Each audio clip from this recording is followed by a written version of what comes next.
Okay. So let's talk to Troy in Dallas. Troy, you're talking to Eric and V. How are you doing?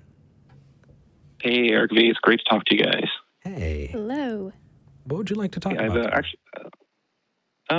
I've actually been able to go and visit you guys down there in Austin a couple times, and it was a really awesome experience seeing and visiting with you. Awesome. Eric, you're probably one of my favorite people. So. Aww. Yay. But I've been watching for a couple years now. You guys in the Atheist experience. It's been really helpful with my kind of transition from being a theist.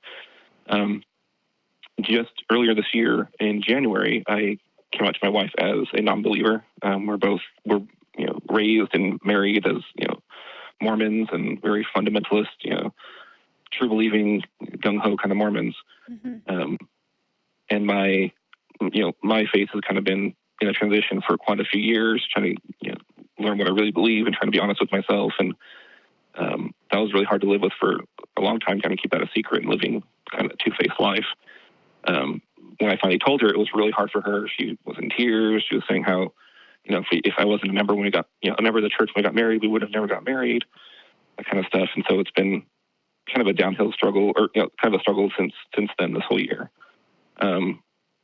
What I'm going through now is, I've experienced depression and been suicidal and had suicidal thoughts, since I was a teenager, and I've gone through different spurts, and was recently in a really bad bout with depression and things like that, and needed some time away from her and from our situation. And there's a lot of stress and anxiety. So I told her I need to go visit my family for a few weeks.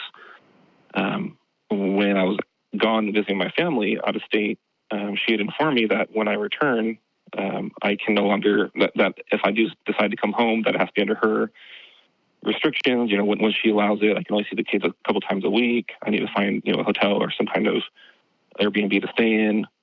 And I got home on this past Friday, and it's been like that. I was able to see the kids on Saturday. I was able to see them a little bit today, because if I go to church, I can see them on Sunday. I can be with them for that hour or so. So it's just been a real back and forth of what to do next, how to deal with the situation. It's been really hectic, and I think my biggest question is, seeing that this is probably going to go towards either getting worse or just finally just going through with a divorce. I've had some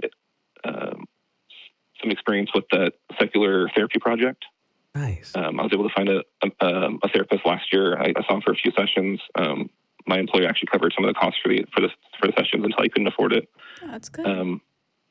But I was wondering if there's any kind of help with with legal help for kind of a secular point of view. Because I know, especially here in Texas, I've talked to a couple attorneys already, and both of them I've talked to have talked about how they, how the religion comes into play, how the lawyers themselves were raised Christian, and how they probably would suggest going to couples counseling for a while and that kind of stuff. And I really want someone that can see from my point of view what I'm going through and the kind of things I'm fighting against, because from her point of view, it seems like it's because I'm no longer a true believing member of her church, that I'm some kind of negative influence on the kids. I'm going to cause trouble. How it's if I don't want to if I don't want to put on the act anymore of being a Mormon, that I shouldn't be allowed near the kids, that kind of crap. So I'm just wondering if there's any kind of suggestions you guys have, or any kind of programs that are in place to help with kind of a secular point of view from a law standpoint with divorce. Well, I think that the first thing is call the Hotline Project. They have way more resources. Mm-hmm. They should be able to help. If there is help, I know that FFRF and American Atheists both have lawyers, but that might be more towards constitutional type things. But reach out to some peer groups.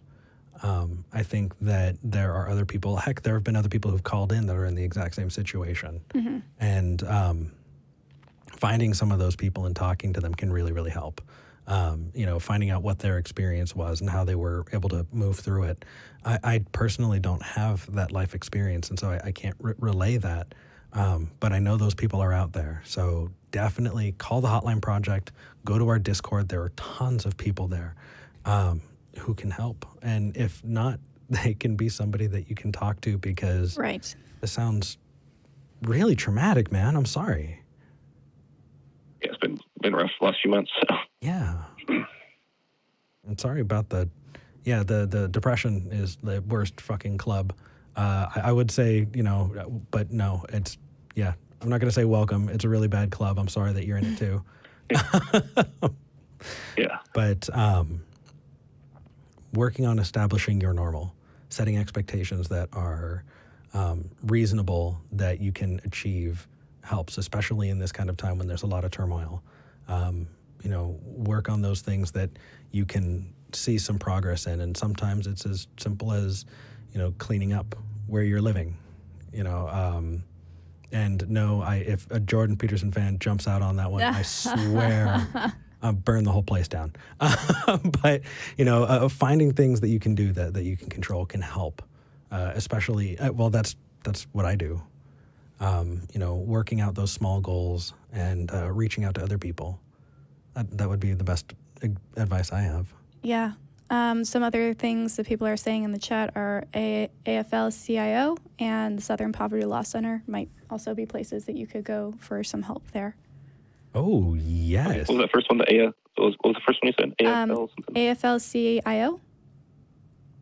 Okay. Yeah. That's what that is. I'll look it up and see. Cheers. I hope it helps, man. Thanks. But glad you called in and hope to see you again here in the studio. Appreciate it. Absolutely. Yeah, hopefully someday. Sounds good. Take care, brother. I guess. Thanks a lot. Bye. Bye. Oh, man. Lots of heavy calls today. I know. Let's move on and actually talk to Connor in Nevada.